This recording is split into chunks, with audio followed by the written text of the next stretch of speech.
My name is Jane. I am currently fulfilling my role as a professional while simultaneously raising my beloved only son, Paul. I have a long history of work experience and never intended to give up my career, even after getting married. Especially in my small but independent company, I have never faced a situation where my salary was reduced even after returning to work post-childbirth. During the leave I took for my son's childcare, I entrusted the management of the company to someone I trust, so I never worried about the management or progress of the business. However, the only issue that troubles me amidst my peaceful days is entirely different. It involves the presence of my mother-in-law. My husband Danny, our son Paul, and I lived together in a comfortable house. But soon after my father-in-law passed away, my mother-in-law suddenly imposed herself into our home.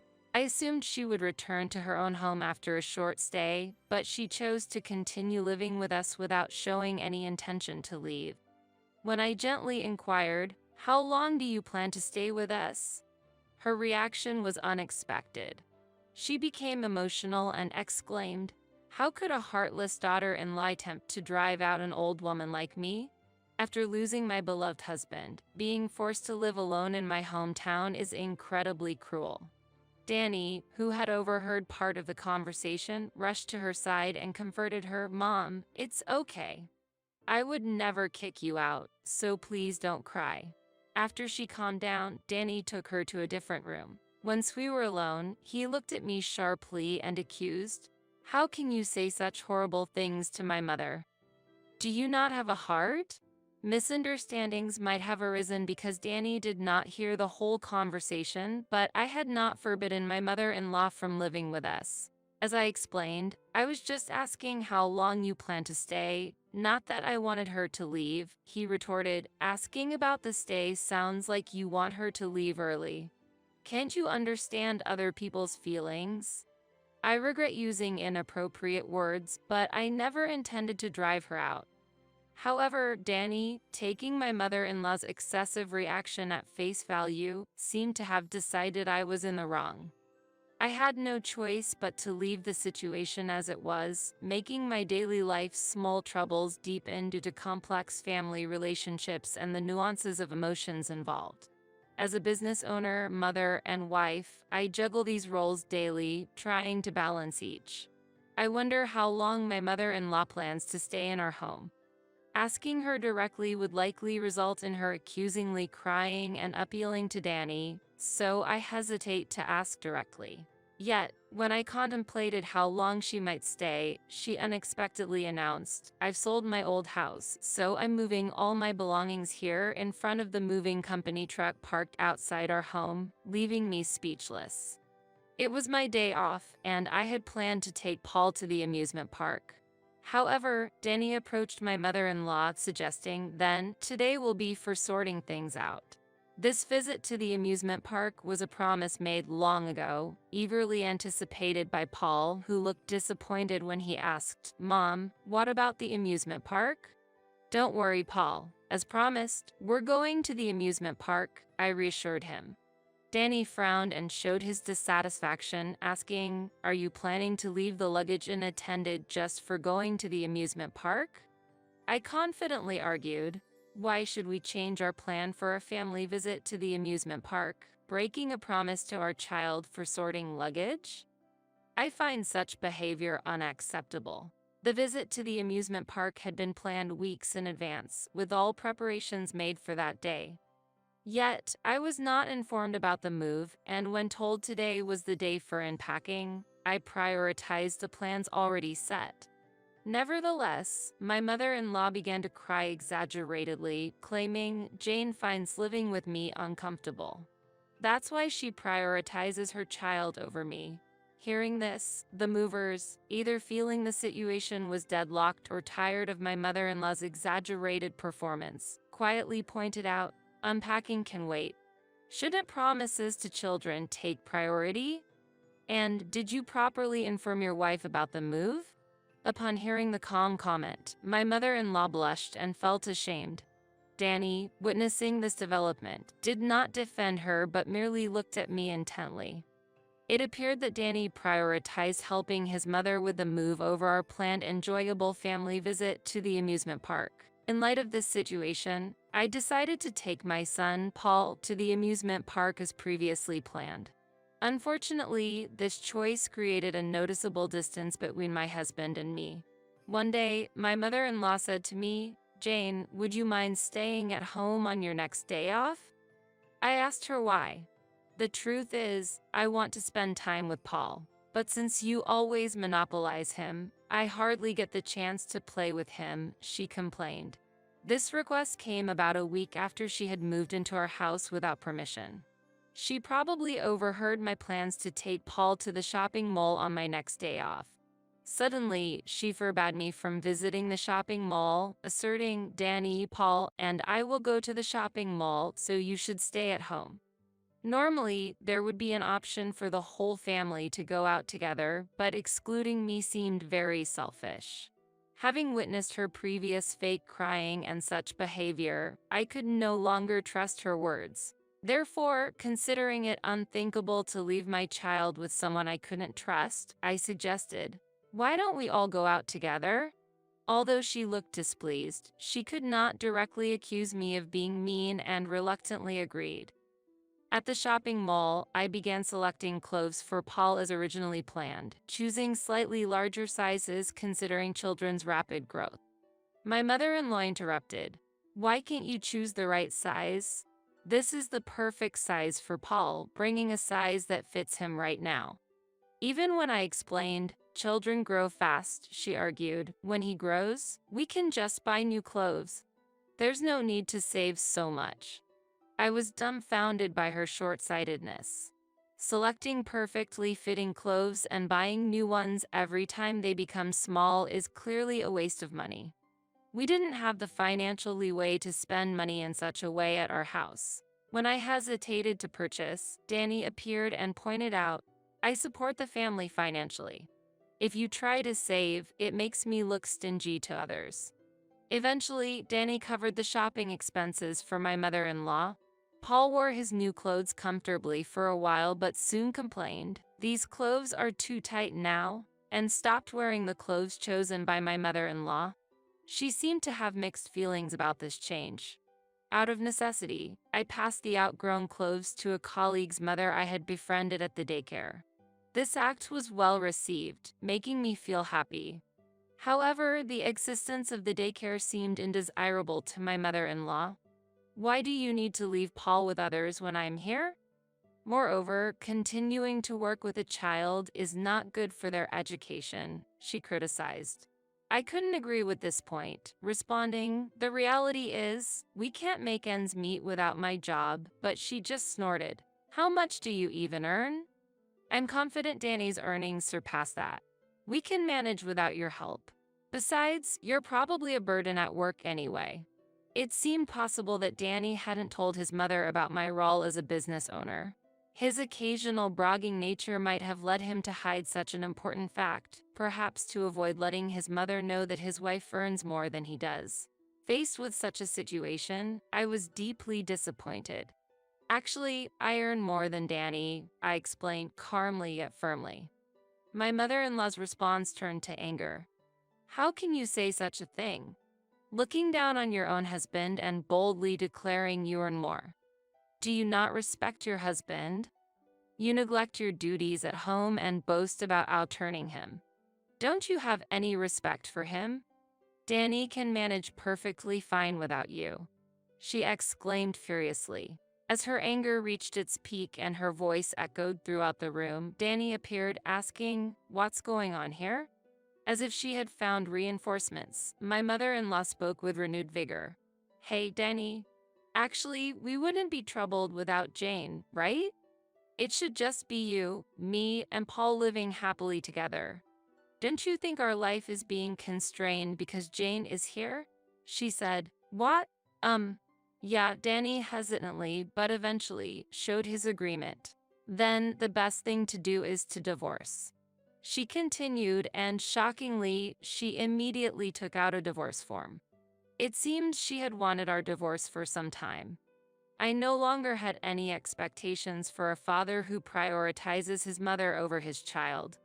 However, I had no intention of giving up custody of my child. It seems my presence is entirely unwelcome.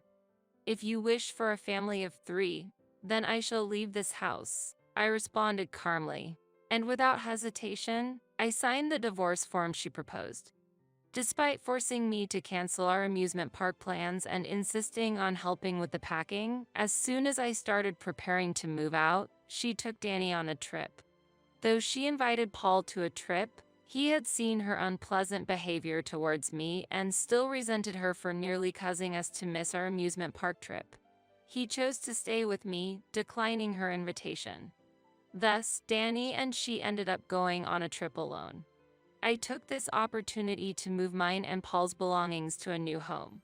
I also left a letter stating that the responsibility for future rent payments, custody, and property division would be Danny's, as outlined through a lawyer. Returning from a week-long trip, Danny and his mother, unaware of the situation, contacted me surprisingly quickly. "Jane, why did you take Paul with you? Mom is worried. I'm supposed to have custody, aren't I?" he accused. It became clear at that moment that Danny had not yet read the letter I left. "Please read the letter on the living room table," I said. Danny replied, "Oh, Mom said she would look at it first. I've outlined that you'll be taking on $4,000 rent responsibility, that I will not transfer Paul's custody, and that we'll discuss property division through a lawyer," I explained. "Rent is $4,000, he exclaimed in surprise. He knew the housing was rented and that I had been making the payments, but he was unaware of the specific amount. I couldn't believe he was unaware of the rent amount while managing our finances. Indeed, this house was a rental, costing a hefty $4,000 monthly, and initially, I was against living here. However, Danny was adamant about living in this house, and eventually, we rented it according to his wishes. As a president, you should have no problem with this level of rent, right?" he said, leaving the burden to me. As a result, I ended up paying $4,000 rent monthly, with Danny covering other living expenses. However, he was careless with money and prone to spending impulsively. There was an instance at the shopping mall where, after shopping without calculating, my mother-in-law ended up short at the register and reluctantly called me for help. It seems this mother and son lack financial management skills, often spending on personal luxuries before covering living expenses. I had to cover the shortfall each time. I had savings for Paul's future and was putting my entire salary into our household, leaving me with very little personal spending money. Recently, I also had to cover the expenses and pocket money for his mother, putting us in a financially tight situation. But with the divorce finalized, I am relieved from the burden of $4,000 monthly rent. Registering the house under his name, which was done for his vanity, turned out to be fortunate. This allows me to withdraw from the financial carelessness of the two, bringing significant mental relief. "There's no way I can pay that amount. You've always been paying, continue doing so," he pleaded. "Why should I pay the rent for a house I no longer live in? I was driven out by your mother. The divorce is finalized, and there's no longer any connection between me and that house. Therefore, I have no obligation to pay the rent," I countered. So, please help me," Denny begged pathetically, but then it seemed his mother grabbed his phone, and her voice came through. "We can pay the rent without you. Even the amount you claim to have been paying is manageable for Danny," she asserted. "With a take-home pay of only $2,000, how do you plan to pay the monthly rent of $4,000? Are you going to use magic?" "That would be remarkable," I said sarcastically. "What?"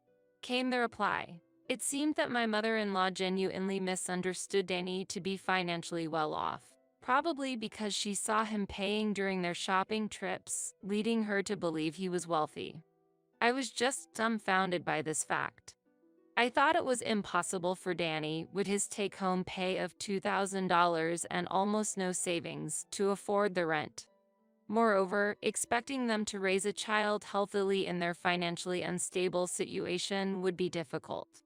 Even without Paul's consent, custody would naturally fall to me, as Danny and my mother-in-law couldn't provide a suitable environment for raising a child. So, what should we do then? They were bewildered. If you can't pay the rent, you have no choice but to change your living situation. You'll have to notify the real estate agent to cancel your lease. The longer you delay, the more you owe in rent. I urged them to act swiftly. My words were met with, "Shut up. I know that much," from my mother-in-law, who clearly had no room for fake tears in this situation. After hanging up, I completed the move to a new apartment with Paul. This apartment is close to my workplace and conveniently located near shops and medical facilities. About a month after the divorce, my mother-in-law and Denny showed up at my company. They began loudly demanding to see me at the entrance, as reported by the receptionist.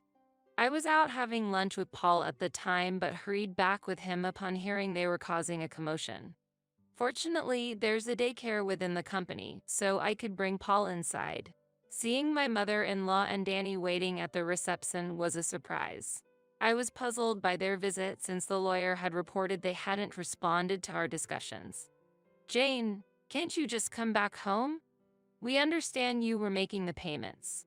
Please stop being stubborn," my mother-in-law pleaded with tears, thinking her act would work on someone other than her son. She clearly intended to paint me as the villain.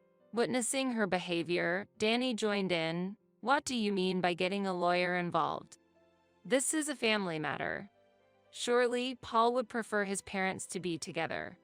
However, a father who chooses his mother over his son would only sadden the child."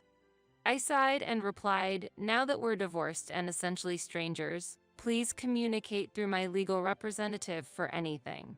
Danny, realizing he wouldn't get through to me directly, turned to Paul with my mother-in-law. "Hey, Paul, you want to be with your dad and grandma, right? Aren't you lonely when your mom is always busy with work?" Frightened by their words, Paul hid behind me and cried out loudly, "I hate you both because you're mean." His crying had a more significant impact on the people around than my mother-in-law's fake tears. Soon after, other employees came and escorted Danny and my mother-in-law outside, to my relief. Later, after notifying them through the lawyer that any further company visits or following us would be reported to the police, they quieted down. Subsequently, Danny and my mother-in-law abandoned their $4,000 a month housing for a dilapidated apartment.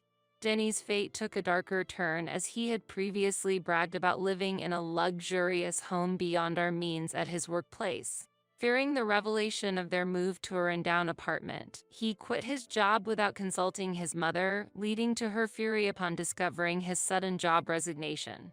As a result, they started working to earn an income, frequently blaming each other for abandoning me and Paul, resulting in constant arguments. Despite this, they are trying to make ends meet, sending child support monthly while working hard. Meanwhile, my business is thriving, and despite the absence of his father, Paul is growing up to be a well-rounded boy. Even without an unfit father, I am determined to raise him well. Your presence is no longer needed. Really? How long do you plan to stay here? Leave this house quickly. You incompetent leech living off the money Steve left behind. Disappear. You're in the way. What? Can I really leave? Won't you regret this later? Of course. Don't make me repeat myself. I am Emma, 34 years old, working in the medical field. I met my husband, Steve, a 37-year-old surgeon, 2 years ago at the hospital we both worked at, and we got married. Upon marrying, I quit my job to focus on being a homemaker as per my husband's wish. Currently, I am 5 months pregnant and suffering from severe morning sickness. My husband is a respected surgeon, admired by his peers for his skill. He is kind, gentle, and loved by patients and hospital staff alike. Our marriage is strong, and he is incredibly supportive, actively helping with household chores without a single complaint. Despite his demanding job, his dedication to our family is something I am deeply grateful for. The only concern I have is related to my in-laws. Hey, Emma, I have a request. I'd like to live with my parents and my sister Abby. My dad needs care, and I want to support them as much as possible. It will also reduce the burden on my mom. Plus, with a baby on the way, having extra hands will be helpful for you, and it might make it easier for you to return to work. What do you think? That sounds good to me. I'm okay with it. Steve's family is kind, and if I can help take care of your father, it will lighten the load on your mom and Abby. Thank you, Emma. That means a lot to me. My mother-in-law has always been kind to me, and my sister-in-law Abby left a good impression during our family's meeting and our wedding, so I was confident we could build a good relationship. Thus, upon getting married, I started living with my in-laws and sister-in-law Abby. However, this shared living situation would soon change my life. One day, not long after we started living together, I was lying in bed in my room, still suffering from severe morning sickness, when I was called to the living room by my mother-in-law. My husband had left for work early in the morning, and my father-in-law was resting in another room, so it was just me, my mother-in-law, and sister-in-law Abby in the living room. My mother-in-law, usually calm, looked stern. Feeling tense, she suddenly spoke up. Emma, you're hardly managing the household chores, and yet you're lazing around in bed? Since you're not paying rent, I want you to contribute $5,000 to the household every month. This was the start of an incomprehensible discussion.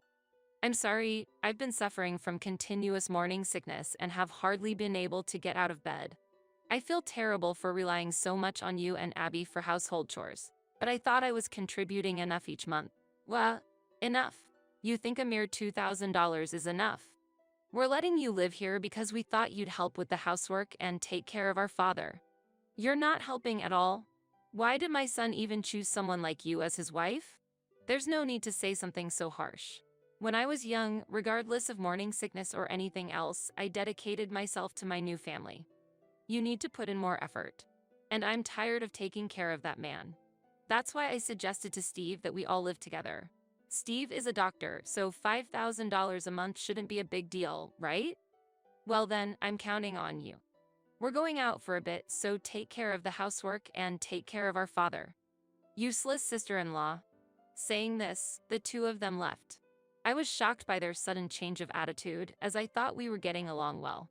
Despite not feeling well, I couldn't just sit around. So I managed to suppress my discomfort from the morning sickness and started cleaning, doing laundry, and preparing meals for my father-in-law.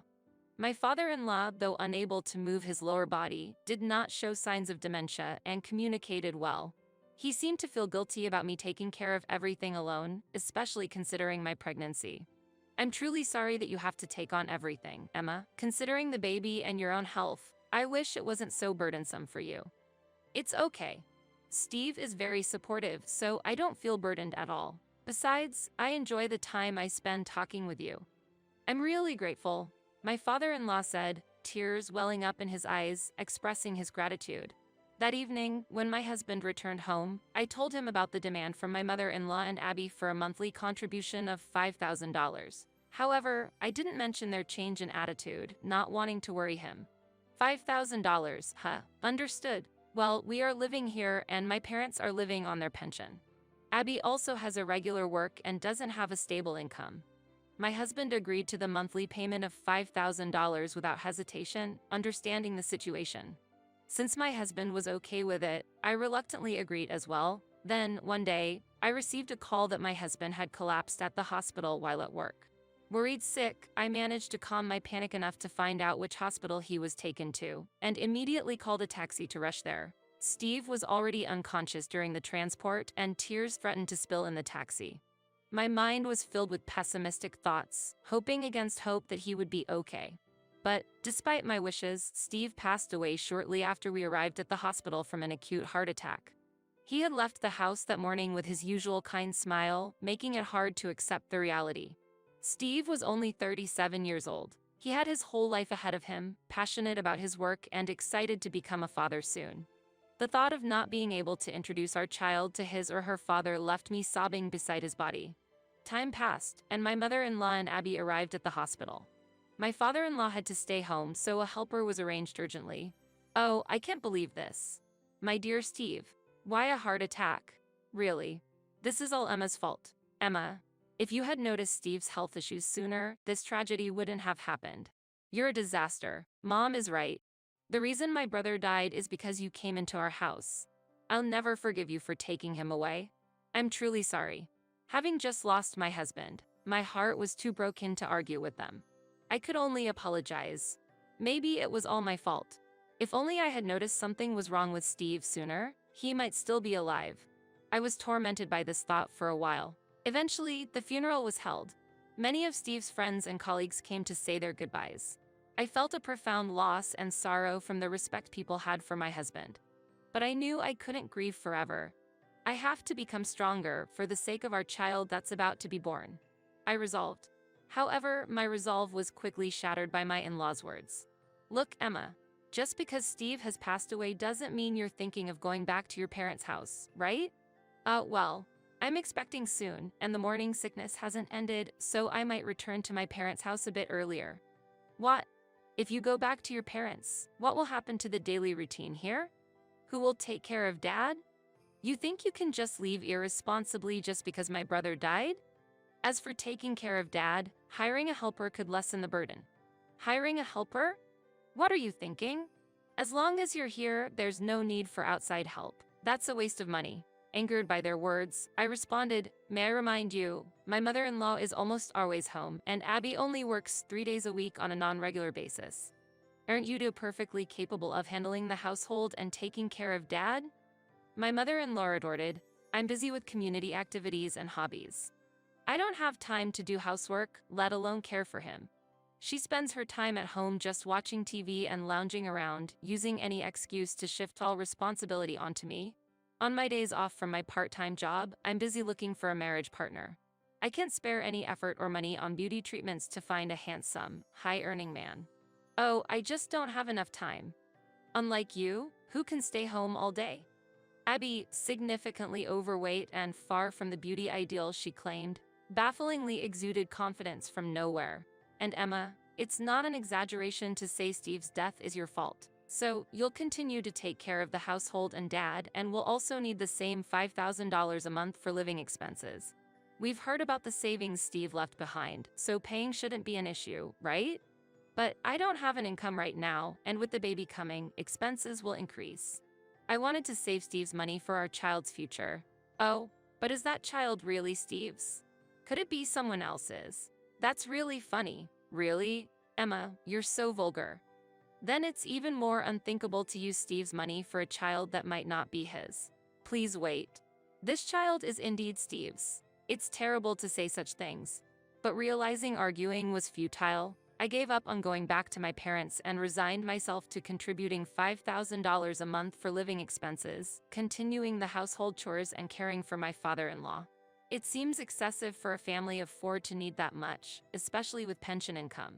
Though I have some savings, I didn't want to dip into the inheritance Steve left, preferring to save it for our child's future. Moreover, returning to my parents would leave my father-in-law without proper care. If helper support isn't an option, going back isn't either. My belly is getting heavier and it's tough, but it seems like I have no choice but to handle the household chores and caregiving on my own.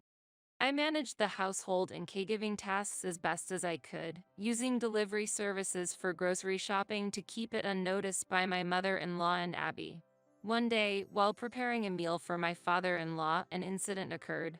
Hey, Emma, can I talk to you for a moment? There's something I need to tell you. Yes, what is it? At that moment, my mother-in-law and Abby were out, and it was just my father-in-law and me at home. I wanted to tell you something while they're not around. Please listen to this. He handed me a voice recorder, and the moment I pressed play, I was shocked. Is this my mother-in-law and Abby's voices? What are they saying? I can't believe this. I heard a conversation between my mother-in-law and Abby. I felt a growing outrage towards them, and it felt like something inside me broke. Unforgivable, absolutely not. From there, my father-in-law and I devised a plan, and I was determined to carry it out. We waited for the night to come. When my mother-in-law and Abby returned home happily, I made them an offer. Mother, Abby, as a token of my gratitude, how about a trip just for the two of you? Of course, my father-in-law and I will stay here. A trip. Wonderful. I want it to be abroad. Emma, that's a great idea. How about inviting 2 friends and all of us going to Europe? Of course, it's fine to invite your friends. Why don't you take a little break for about 2 weeks? Emma, you do come up with good suggestions sometimes. The thought of getting away from this depressing daughter-in-law and that old man, what an unexpected happiness. As a result, they planned a 2-week trip to Europe, including their friends, 1 month later, without suspecting our plan. Then, the day of their trip arrived. After seeing off the two who left in high spirits, I immediately started preparing to leave this home. Being in the later stages of pregnancy and unable to carry heavy items, I called my mother to help me. After telling my parents everything, they expressed their anger towards my mother-in-law and Abby but warmly welcomed me to come back home. Then, after completing the moving preparations, I expressed my gratitude to my father-in-law. Though it was for a short time, I am very grateful for your care. After Steve passed away, you were the only one who always spoke to me with warmth. I am the one who should be grateful, Emma, for your caregiving. I'll be living in a care facility from now on, so don't worry. All that's left is to wait for those two to receive their just desserts. 2 weeks passed, and the day they returned from their trip came. While I was peacefully staying at my parents' house, my phone rang. My mother-in-law's name appeared on the screen. When I answered, she demanded I return home immediately, so I reluctantly agreed. Welcome back, Mother. Did you enjoy your trip to Europe? Enjoyed it? That's not the point, Emma. We were happy to go on the trip you gifted us, but why are we being billed for it? There's a bill for $20,000. I thought it was lucky it only came to $20,000 for four of you. I was expecting it to easily exceed $30,000 with such luxurious accommodations. What are you talking about? Boyfriend? We just invited some friends from the neighborhood, and it was just the four of us. Oh, is that so? But I have evidence here. Please have a look at the envelope on the living room table. My mother-in-law and Abby were then confronted with a report from a detective. What is this? You tricked us by hiring a detective, you sly woman. No, it wasn't me who hired the detective. It was my father-in-law. What Dad did? Yes, it was actually my father-in-law who had requested the investigation. One day, he grew suspicious of my mother-in-law and Abby's behavior and installed a hidden microphone in the living room to eavesdrop on their conversations. Listen, Mom. Last night, I went on a date with a charming man who earns over $1 million a year. He's married, but he showed a lot of interest in me and came on to me strongly. I ended up not coming home until morning. I'll make him divorce his wife and take him for myself. That's wonderful, Abby. Go ahead and get that man for yourself. I also hope my wealthy lover will divorce his spouse soon and become mine alone. Then, eventually, we'll leave this place and start a luxurious life. In fact, they were involved with married men and planning to leave my father-in-law behind and move out of the house. Furious with this revelation, my father-in-law and I planned the trip as a strategy. He expected them to bring their affairs along on the trip and hired a detective to investigate during their absence. The investigation revealed that the friends accompanying my mother-in-law and Abby on the trip were, in fact, their extramarital lovers. Well, now that it's out, there's nothing else to do but to give up. I'm going to divorce your father and kick that man out of the house. And you, Emma, are no longer needed here. Really? How long do you plan to stay? Leave this house immediately. Leave, you worthless person living off the money Steve left behind. What? Can I really leave? Won't you regret this later? Of course. Don't make me repeat myself. Also, regarding the cost of the trip, you will be bearing it yourself. While I suggested the trip, I never mentioned it would be a gift. Humph. If it's about $20,000, I'll just have my wealthy lover pay for it. Is that so? Additionally, my father-in-law has already moved to a facility. Thank you for everything. Goodbye, and please do as you wish. Thus, I returned to my parents' home, feeling refreshed. After spending some peaceful time at home, one day, my mother-in-law and Abby unexpectedly showed up at the entrance. Emma, we apologize for our behavior up to now. Please come back, sister. I sincerely apologize for everything I've said and done. We really want you back. Oh, what brings both of you here? Why has it come to this?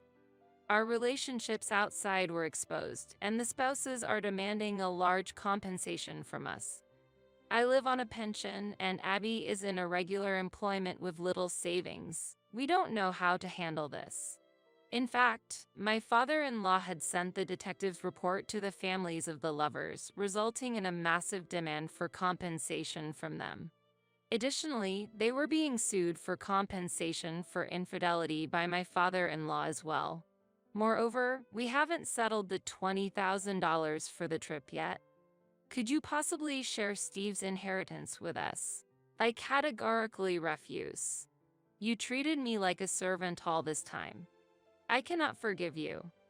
Besides, the monthly living expenses of $5,000 were being paid out of my own savings, not from Steve's inheritance. What? You had that much in savings? I thought you worked in medical administration at a hospital. No, my daughter is a distinguished doctor at our hospital. My father, who is the director of a large hospital, appeared and informed them of the reality. Yes, I am his daughter and was working as a surgeon, recognized for my achievements and expected to succeed him as the director of the hospital. Steve and I were united by a romance that began at the same workplace. Recognizing the situation, my mother-in-law said, "Then, all the more reason we want you to come back, Emma. The future director of the hospital, please save us from our plight. We're going to suffer under debt. Please help us." Sister-in-law, they pleaded with tears. However, I firmly refused and securely locked the door. The commotion led to a neighbor calling the police, and they were eventually taken away in a police car. Later, my mother-in-law and Abby were demanded to pay compensation by the spouses of their lovers. My mother-in-law also had to pay compensation to my father-in-law. They were also reminded to pay for the trip, resulting in significant debt. The scandal spread throughout the neighborhood, forcing them to move. They now live in a small apartment, juggling multiple jobs to pay off their debts. A deserved outcome. As for my father-in-law, his divorce was successfully finalized, and he enjoys a stress-free life in a care facility. As for me, I safely gave birth to a girl and am living a fulfilling life with the support of my parents. Next month, I plan to return to work, placing my daughter in daycare. I intend to carry on Steve's legacy, moving forward as both a doctor and a mother.